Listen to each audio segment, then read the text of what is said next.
જય માતાજી। હું પીટી જાડેજા, આંતરરાષ્ટ્રીય પ્રમુખ ક્ષત્રિય રાજપૂત યુવા સંઘ।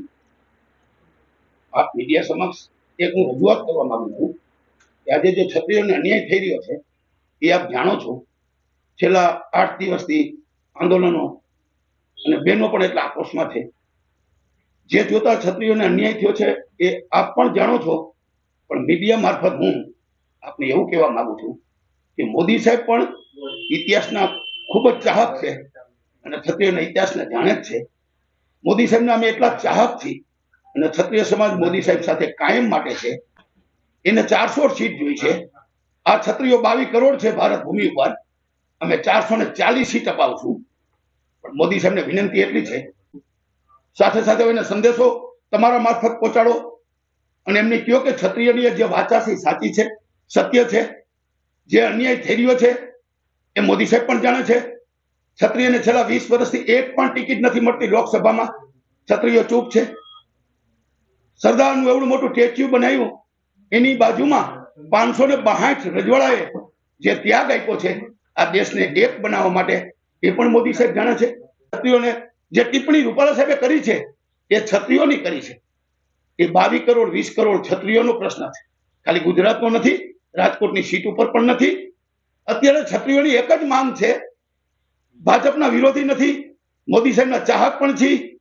આપને જેમ મેં કીધું એમ આટલો ક્ષત્રિયોને અન્યાય થયો છે તો પણ ક્ષત્રિય શાંત છે।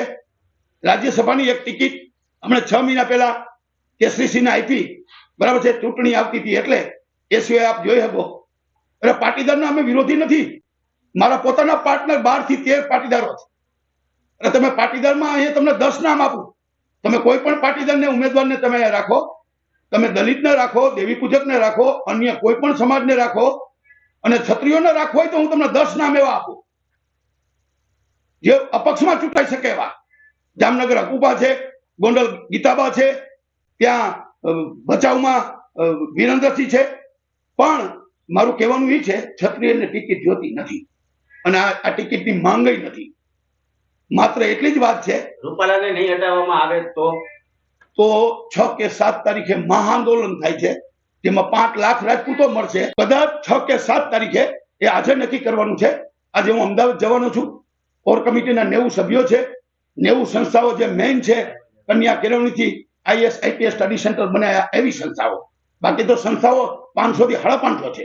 જો રૂપાલાની ટિકિટ કેન્સલ કરવામાં આવશે તો ક્ષત્રિય સમાજ, સમગ્ર ક્ષત્રિય સમાજ ભાજપની સાથે રહેશે 100%। એ તો હું કહું છું કે માત્ર રૂપાલાનો વિરોધ છે, ભાજપનો નહીં। પણ કદાચ આજે પરિણામ આવી જાય એવું પણ મને લાગે છે, બરાબર છે।